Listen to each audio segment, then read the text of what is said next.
Экосистем түшгэлсэн дасан зохицох үе.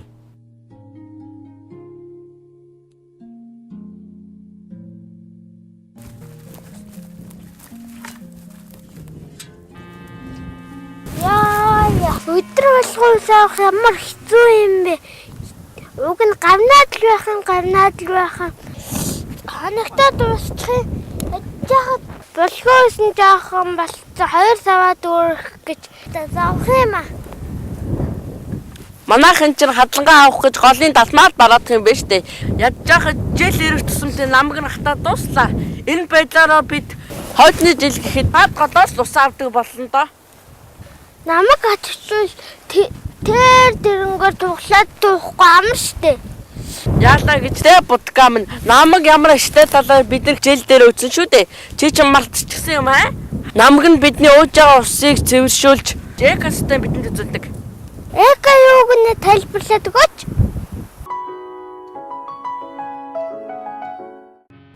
Энэ голын эргээр байгаа мод ургамал амьтад болон тэдгээрийн амьдарч байгаа орчныг хамттан нь экосистем гэдэг.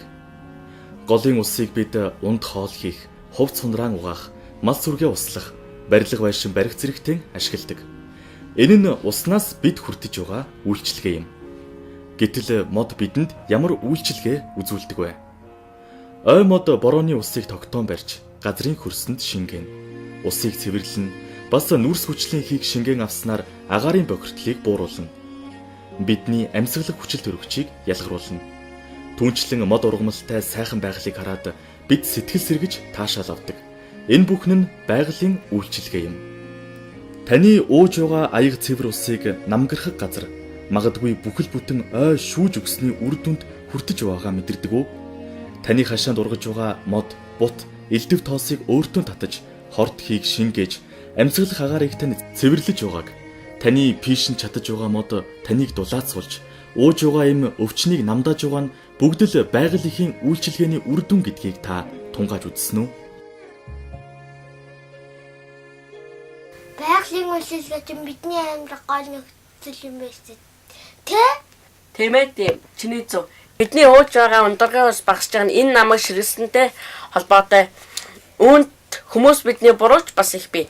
Бидний бурууг нэ энэ арайд энтнэ би зөвхөн уух усаа л авдаг.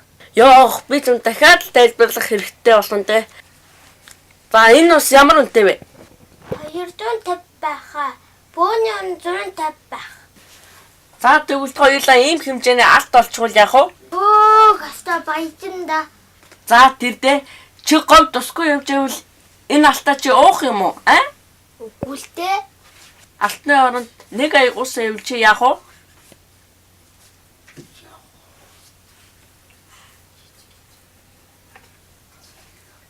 Нэрээ би буруу бодчих. Нэг аяг устай алтнаас үнэтэй юм байна шүү дээ. Тэгэхээр бид ундны усаа гамдахгүй бол болгийн ундраа багасж байгаа нь аргагүй байгаа зү. Тийм ээ бид буруутай гэдэг нь үнэн л юм байна. Сүүлийн үед л одоо манай сум орон нутаг чинь ус маш их хавардаж байна. Хойд уулаа дагсан одоо байнгын мод ойтой биш. Тэгээ энэ одоо хүмүүс үүч одоо хулгаагаар бас нэг авлаа. Сүүлд нь одоо төмөр одоо олон дахин орж ирээд тэгээд хойд жилийн мод ер нь хатаад одоо ердөө байхгүй ус. Тэгээ онцгой их одоо урстай байсан 2-1 голууд л одоо үлдэж байна одоо манай сумын нутагт. Бусд нь одоо бүгд ширгээд. Сүүлийн жилүүд чинь бол уур амьсгалын өөрчлөлт, хураашилт одоо дэлхийн дулаар л ийм юмуд бол их яригдах боллоо. Ер нь зөвлөлт явуулж байгаа энэ гэж ярьж байгаа л да. Зүгээр. Манай нутагт тэгтэл одоо ер нь юу байна л да. Биний л мэдэх маш олон гол хэрэглээ. Тэгээ байгаль бол өөрөө яг хөө тэр өөрөө биш хүний үйл ажиллагаанаас маш их шүүрж байгаа гэдэг нь бид мэдж байна, ойлгож байна тийм ээ. Улсын гол нэг бараг 500 км ингэж урагшдаг манай нутгийн эхэн бурд гэдэг назраас одоо их авдаг сайхан гол. Тэгээ одоо Дорнод аймгийн хойдлын бүх сумжиг л тэгжиж биш түнтэй, малтай тийм ээ. Ингэж авч орж байгаа. Энэ сайхан гол одоо ингэ сүүлийн үе яаж нэг тасардаг болоод байгаа шүү дээ. Энэ бол бас л одоо тэр байгалийн дулаар л гэж хэлэхээс хүний үйл ажиллагаатай ч холбоотой. Ийм байгаагүй шүү дээ. Тэгээ ер нь ингээл усандаа баригдаал ер нь нэг суурин дээр суух гээд биш тийм сууж айлуучин их олон актер нүүдэл хийгээд идэг ус гэж баг байхгүй л болчиход байна л да. малыг бол тэр хадлан хавар үлжээс гарснаас хойш ер нь тэр үлжөөр мал дөхүүлдэг байхгүй. Тэгээ хадлагаа ургусын сайжруулаад тэгэл намар хаддаг ийм. Тэгээ манай тэнд бол ус болог сүүлийн юу шүү байхгүй хатсан. Тэр нэг гүний ходог гаргуулсан малт ухуулсан байхгүй. Тэгэл тэр ходогаараа мал авслаад тэгэл байж байгаа. Манайд ус ямар үнэтэй вэ? Үүнийг бусад зүйлтэй харьцуулъя. 1 литр ус хот суурин газарт 1 төгрөг. 1 литр арих ойролцоогоор 10,000 төгрөг. 1 литр ундаа ойролцоогоор 2,000 төгрөг. 1 литр бензин ойролцоогоор 1,700 төгрөг. Усны хэрэглээний үн Монголд Америк нэгдсэн улсаас 24 дахин, Японоос 30 дахин, Германоос 35 дахин хямд байна. Усны нөөцийг хамгаалахын тулд та юу хийж чадах вэ? Үүний нэг жишээ нь усны хэрэглээг багасгах явдал юм. Усаа гамнаж сурснаар та уур амьсгалын өөрчлөлтөд дасан зохицож байгаагаар барахгүй, түүнийг сааруулахад хувь нэмрээ оруулж байгаа гэсэн үг юм. Ахуй хэрэгцээндээ бид хэр зэрэг их ус хэрэглэдэг вэ? Каранта хаахгүйгээр шүдэ угаахад 4-5 литр, гараа угаахдаа 4-5 литр, 20 минут шүршүүрт ороход 20 литр, онгоцонд усанд ороход 200 литр, машина даралттай усаар угаавал 5,000 литр, усаа зөөж угаавал 5 литр ус хэрэглэдэг байна. Танай гэр бүл хоногт хэр зэрэг их ус хэрэглэдгийг тооцож үзсэн үү? Та усны хэрэглээг багасгах чадах уу? Чадна. Жишээ нь та шүдэ угаахдаа жижиг аяхтай ус хэрэглэж заншвал нэг удаадаа бараг 4 литр ус хэмнэж байна гэсэн үг.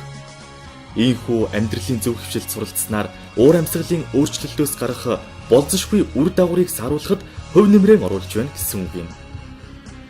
Голын сав газар мод бэлтгэж байгааг зогсоох, мод зүйлийг тарих, гол булгийн ихийг хамгаалах зэрэг таны хийж байгаа үйлс болгон уур амьсгалын өөрчлөлтийг сааруулж байгаа хэрэг.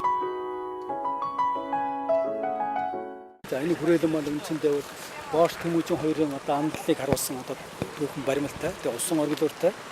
Дээрээс нь мод нэлээд тарьсан. Энэ хашаанд бид үндсэндээ нодлон 1,000-аад мод тарьсан. Энэ жил бас 1,000-аад 2,000 мод тарьчаад байж байна. Ерөнхийдөө модны ургацал бас гайгүй 80-90%-тай. Мод тарихтаа ч гэсэн бид бас нөгөө нэг тохиолдлын мод тарьчихыг бодоогүй. Улаанбаатарт байж байгаа энэ ой модны чиглэлийн доктор Инх сайхангүй бидэнд зөвлөдөг. Хаана нь ямар мод тарих ёстой юм. Цэцэрлэг гэдэг үл нөгөө тохиолдлын моднууд тарьчих хэсгүй.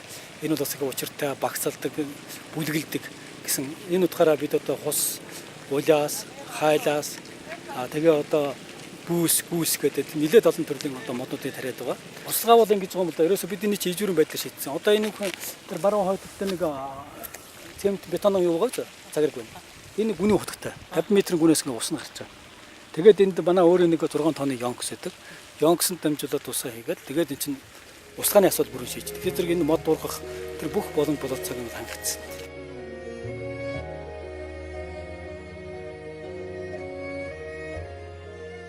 90-ад оны үед чинь л одоо нэг бугын эвэр түүх нэрийдлэр л хүмүүс аягүйх явж тэгэл тэрний л юунаас байсан бахал гэж байна. Тэгээ төмөр бол зундаа энэ булаг усныхаа эхээс хол манай эргээд ер нь хурал хувин дээрээ чи яриад өөртөө тэгжил зөгцөж аминдал энэ доошоогоо буудаг. Тэгээд холдоод нүнэ гэхээс чинь өөр газар ус аршаа байхгүй болохоор чинь тэгэл энэ голоо гараад чил эндээ буух юм чинь. Гэхдээ ядаж эхнээс нь л хол буух юмсан өрн цагтаал малаа нэг эхэнд нь ойрхон байхгүй эхнээс нь хол байх юмсэл гэ. Тэгээд булгийнхаа эхийг хашлаа зүүн баруун харзаа. Тэгээ энэ булгийнхаа эхийг хассан энэ хашаага ер нь хүн болгол дэрэгдүүр нь гарсан хүн нэг хашаа мод нь очсон байхад дээш нь татах жишээтэй тэгжил явал уг нь сайн байна. Бас тийм тэрхгүй хүнч бас байх юм. Өвлийн хүйтэн болчих гад хаших гэж энэ төр юу яхад бол тэгээд ойр хавьд байдаг мөртлөө айл амтан очиж хийлцэх хүн энэ төр бол ховрол байсан баг. Эцгийн хувьд бол байгаль цаг уурын ийм эрсдэс уур амьсгалтай болоод байгаль цаг уур маань өөрчлөгдөж байгаа учраас отор нүүдлээ уламжлалт мал малж байгаа юм бол отор нүүдлээ сайн хийж тэр бэлчээрээ эргэх дөрвөн улиралдаа зохицуулдаг нэг хүний эзэмшлийн газар гэ тэр хичнээн жил болох уу ер нь бол хүн байгалаас амьдарч байгаа гэдэг үнийг л үндсийг л маш сайн ойлгох хэрэгтэй. Тэгэхээр байгалиасаа амьдарч байгаа учраас амьдралын нэг үндэс болж байгаа байгаль дэлхийг яаж хайрлаж хамгаалах вэ гэдгийг л ерөөсө хөгшин залуу өөрөөр хэлэхгүй одоо бүгд л хаана бодвол штэ тийм ээ төрөл гэхгүй олон нийтийн байгууллага ард иргэд малчид бүгдийн санаачлаг гарах хэрэгтэй. Одоо ингээд нэг байгалийн хадлан ургасан үед нь хадлагаа авчдаг, ургаагүй үед нь хадлагын өвс тэжээлийн асуудал ярьдаг. Дээх нь үе одоо гараа тэжээл гэдэг юм бол үнэхээр одоо сүүлийн 20 30 жил бол мартагдсан байдаг. Одоо энийг бол одоо уламжилт одоо мал одоо тэжээх гар тэжээл бэлдэх юм аргаа бол одоо эргэж сэргээх нэг зүйтэй юм а гэж боддог. Сайн байна уу? Сайн байна уу хөөе. Сайхан намарч байна уу? Сайхан намарч. Сайхан намарч байна. Хаашаа ингэтлээ яарч юм даа. Хотоос юу махны 8-ачд ирж ирээд дуулаа. Тэгээ хэдэн өглөө сурчилж үлдээгээд зардгийн юм санаатай. Зараад байхаар мал байгаа мó өгшин ветерс дөнгө саяхан 1000-т нь олцсон болсон юм байгаа энэ намаар. Хин гол ус муудаад байгаа энэ гол шалтгааны нь олон малтай холбоотой болоо гэж удаа тэгэл малаа зөөлөх санаатай явж байна. Тэр жилд орж байгаа хотоо харлуулад хот руу нүгсэн манай хэд өхрөл үлдсэн дээ. Цагуур хэцүү болж байгаа үед бэлчээрээ зөв ашиглах талаар юу мэдэх вэ? Гохоо тэр яриад байгаа юм чинь ахын шахан сайн ойлгохгүй байна. Дахиад нэг яриад байгаа. Тэгэхээр уур амьсгалын өөрчлөлтийн асуудал бол үнэхээр тулгымцсан асуудлууд байгаа та бүхэн мэдж байгаа. Тийм учраас бол улс орон болгон бол яг уур амьсгалын өөрчлөлтийн сөрөг таагнуудыг яаж бууруулах вэ? Түүнд яаж зогсож амьдрах вэ гэдэг асуудалтай олон арга хэмжээ авч хэрэгжүүлж байгаа. За түүний хүрээнд бол улс орн бол өөрсдийнхөө дотоод нөөц болцоог тодорхой арга хэмжээ авч хэрэгжүүлж байгаа. За мөн олон улсын байгууллагын дэмжлэгтэйгээр зарим арга хэмжээг авч хэрэгжүүлж байгаа л да. Тэгэхээр манай улсын хувьдлуудыг уур амьсгалын өөрчлөлтийн асуудлыг шийдвэрлэхэд олон улсын дэмжлэг их чухал байдаг.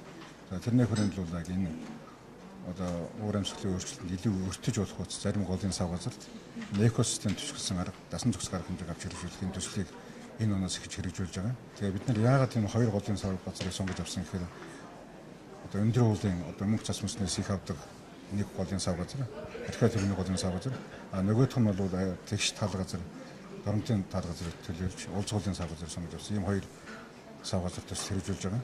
Энэний гол зорилго нь бол зөвхөн ус хамгаалах гэдэг асуудал ярихаас илүү устай холбогдолтой бусад экосистемийн төвшөнд нь авч хэрэгжүүлэхэд төлөвлөж байгаа. За энэ дээр бол одоо хөрөс сургамал одоо тэнд өндөрч байгаа одоо ан амьтан за тэгээд иргэдийн холбогдолтой оролцуулсан тийм төсөл хэрэгжүүлэхээр хийж байгаа.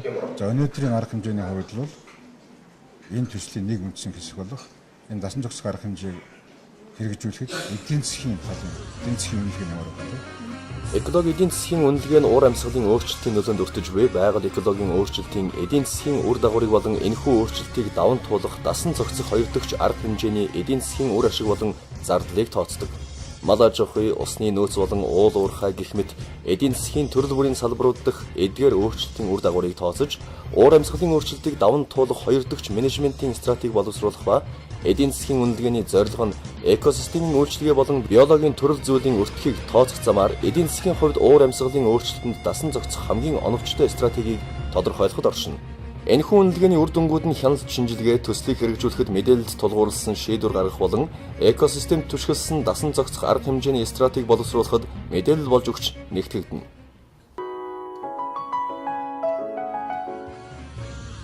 Бэлчээрийг хамгаалах ойг нөхөн сэргээх талаар санаа авах сайхан туршлагууд ч олон байдаг. Нөхөрлөл байгуулан ажиллаж байгаа нэгэн жишээтэй танилцъя. Байгалаа хамгаалах, нөхөн сэргээх, зохистой ажиллах тийм зорилготой. Тэгээд одоо энэ шатсан унсан одоо цэвэрлээд нөхөн тарид сэргэн ургалтанд нь тусалж одоо ингээд тийм их ажил хийдэг. Бас ан амьтнаа байршуулах, нутагшуулах зорилгоор хужир шүү мараа тавьж өгдөг. 2 жилийн хугацаанд ийм их ажил хийгээл явж байна да. Бид ч ерөөсөө ногоо мод нэг ширхэгч огтлдоггүй. Зөвхөн л ийм шатсан одоо ашиглаж энэнгөөрөө хэрэгцээ хийж одоо тэгээд ард түмний иргэдийнхээ амжилтыг дэвшлүүлэх зорилготой. Эннээс авсан ашигаараа одоо байгалаа хамгаалж, тарьж суулгаж, үржүүлжтэй гэж л одоо үйл ажиллагаа явуулж байгаа та. Тэгээ энэ хавраас эхлээд одоо бүх нөхөрлүүд нөхөн сэргээлтийг 1 гаагаас эхлээд 10 га хүртэл хийсэн байгаа. Тий. За энэ маань одоо бас үр дүнтэй одоо сайхан ажил болсон.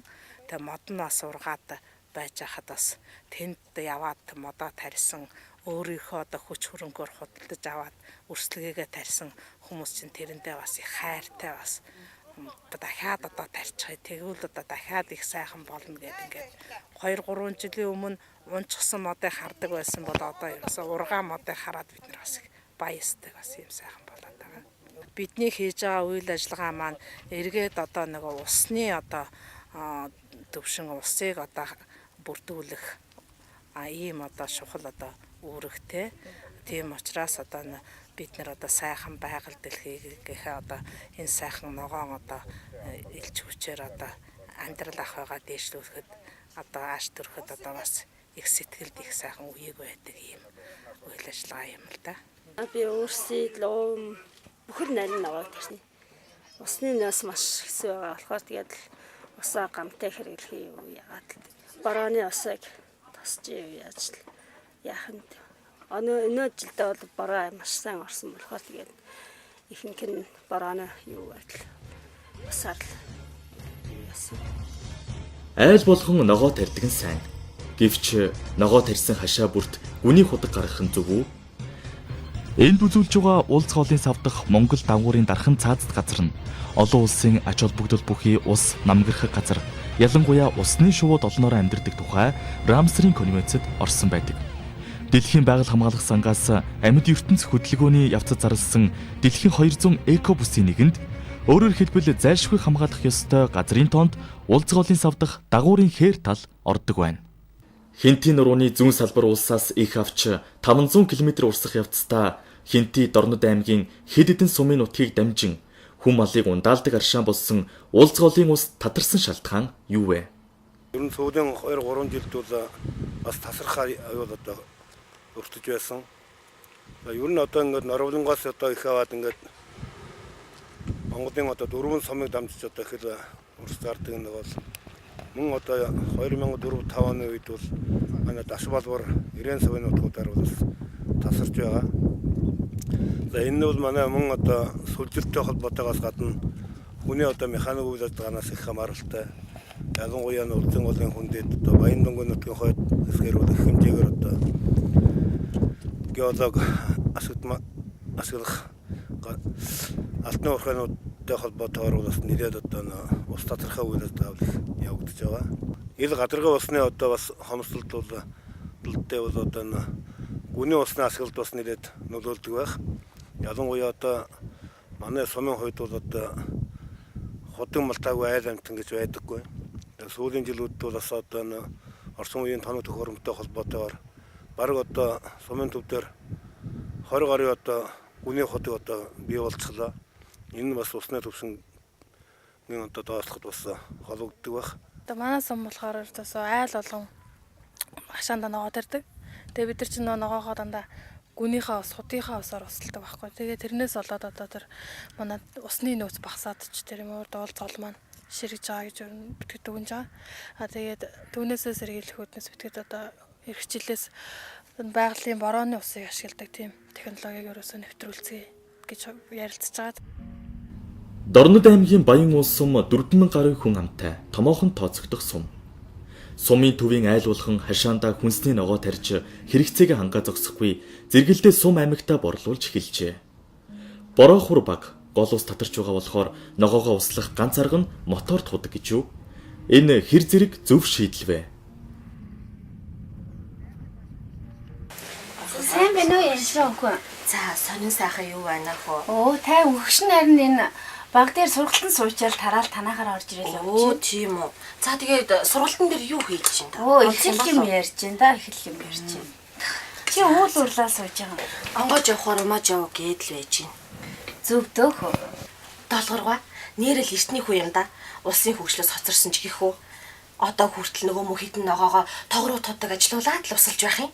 Тэгтэл намайг харалтаа ганцхан товчлуур дараад л нөгөө мө ногоонууд чинь усалчих жоо юм штэ. Үнэхээр сайхан юм аа. Тийм биш дээ янжмаа минь. Чи байнга л турхын хүсэл болж байдаг. Тэгтэл байсгий гээл өвдлөө хавдлаа гээл имлэгт хэвтэн. Тэгтэл энэ долгоор хөшний хар. Ийм тан имлэг дом гэж юусоо явж байгаагүй. Үгүй ч ядаж л тэр хүн чинь илүү дутуу махгүй хөнгөн шингэн хүн штэ. Гэхдээ нэрийн чамд нэг юм хэлье. Найз нэрээ сүүлдэр тогруу тутаг дээр чинь очиод нэг ганц хоёр дарддаг юм байна. Гүүстэ барах даваа биш байлээ хөө нэрэ тэр чинь. Хийцэн байлээ шүү хөө. За тэр дэ талж юм. Тэр чин хөдөлгүүрийн аргаар л ажилладаг ид байгаа юм. Тэгтэл наа чиний наад амар хялбар ажил чинь чамаа галж бас энэ байгаль орчныг сүйдэх аюултай. За би биш юм а гэхэд ядаж би тэр байгальд чинь ямар муу юм хийгээд байгаа юм тэгээд. Цахилгаан хэрэглэнэ. Энд чинь хүлэмжийн хий ялгалтыг хэсгэнэ. Агаарыг бохирдуулна. Эцтэй дулаарлыг бий болгоод явж өгнө шүү дээ. Янч маа минь. Гүнээрээ сая нэг сумын төв орсон чинь сургуулийн захирал нэг лекц ч үлээ юу ч үлээ нэг юм заагаад исэн юм а. Тэн дээрээ юу гэлээ дэвз гялхаруутыг ашиглаж болохгүй ч гэх шиг гүн найз нугасаа толгой муутайг чи мэдэн штэ хөө. Тэгээд найздаа сайн тайлбарлаж өгөөрэй. Тэгээд нөгөө бас нэг юм бодоод байна хөө. Найз нь чи ингэж хасдаг юм уу ч гэж бодож байна. Тэгээ ядчил имлэг твтгэхэр чинь нөгөө хэд ноос ноолуураа зарж олдог юм чинь тэгээд урсаад л явчих юм байна штэ. За эн чинь зөвдөө хөө.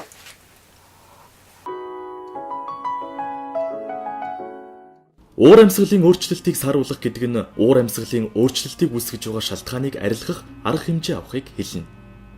Уур амьсгалын өөрчлөлтийг сааруулахад таны оролцоо нэн чухлаа. Та чадна. Зөв зан үйлийг амьдралдаа хэвшүүлэх нь уур амьсгалын өөрчлөлтийг сааруулахад хөв нэмрэн оруулж байгаа гэсэн үг юм. Үүний тулд хамтдаа бид юу хийж чадах вэ? Хашаа хороогоо зүлэгжүүлж мод цэцэг тарих. Та зөвхөн ганц мод тарилаа гэж бод. Таны тарьсан мод амьдрах хугацаанд 1 тонн нүрс хүчлийнхийг өөртөө шингээнэ. Аль болох явган явах юм уу ердийн хөсөг хэрэглэх. 1.6 км буюу холхон саахалт айл хэртэй явах бүртэл 1.5 км нүрс хүчлийнхii агаарт ялгархаас сэргийлж чадна. Явган явах нь эрүүл мэндэд сайнаар нөлөөлөхөөс гадна зардал хэмнэн шүү дээ. Нийтийн тээврээр зорчих. 1 литр бензин ашиглах тутамд 2.5 кг нүрс хүчлийнхii ялгаруулдаг. Өдөрт дунджаар 10 литр бензин ашигладаг гэж бодвол 25 кг нүрс хүчлийнхii ялгаруулах нь байна шүү дээ. Хэрвээ нийтийн тээврээр зорчвол агаарт олон мянган килограмм нүрс хүчлийнхii ялгархыг бууруулж чадах нь байна. Гэрлийн чийдингээ солих. Улаасаж асдаг ердийн чийдингээ өдрийн гэрлэр солиход жилдээ 68.1 кг нүрс хүчлийнхii ялгархаас сэргийлдэг гэсэн тооцоо бий. Наад зах нь та цахилгааны зардлаа чимнэ гэдгийг анхаараарай. Цахилгаанаа бүрэн унтраах. Телевизэр, хөргөгч, хөгжим, компьютер зэрэг цахилгаан иддэг хэрэгслийг ашиглаагүй үедээ бүрэн унтрааж ивэл их хэмжээний нүрс хүчлийнхii агаарт ялгархаас сэргийлж чадна. Сэргээгдэх эрчим хүчийг хэрэгэл. Нар салхи зэрэг байгалийн цахилгаан үн сүрийг ашигладаг бол та уур амьсгалын өөрчлөлтийг сааруулахад бодиттой хувь нэмэр оруулж байгаа хэрэг юм. Жишээ нь манай малчид нарны зайгаар халдаг хэрэгсэл ашигладаг. Өвөлд сайн бэлдэж гэр орноо сайн дулаалах. Хэрвээ өвлийн улиралд гэрээ сайн дулаалж халаагуурын хэмээг нэгээр буруулахад өрхийн бүтэн жилийн цахилгааны зардлыг 5-аас 10% хэмнэхээс гадна агаарт 300 кг нүрс хүчлийнхii ялгархаас сэргийлж чадна. Ингэхлээр гэр орон цонх хаалгаа сайн дулааснаар дулаан алдагдлыг бууруулж уур амьсгалын өөрчлөлттэй бодиттой тэмцэж байна гэсэн үг. Мал сүргийг зөв бүтэцтэйгээр өсгөх. Чанартай цөөн тооны мал сүргийг зөв бүтэцтэйгээр өсгөснөөр агаарт хаягдах олон мянган тонн хүлэмжийнхээ ялгарлтыг бууруулж чадах юм. Ингэснээр хөрсний эвдрэл, бэлчээрийн дороотол, ургамлын төрөл зүйл цөөрхөөс сэргийл. Хог хаягдлаа багасгах, дахин боловсруулах. Гэр орноос гарч байгаа хогийг ялгаж сурах. Хаягдал, бүс, даавууд, цаас зэргийг дахин ашиглаж, ариг гамтай амьдарч сурах нь нүрс хүчлийнхийг бууруулахад хөв нэмрэн оруулж байгаа нэг хэлбэр мөн.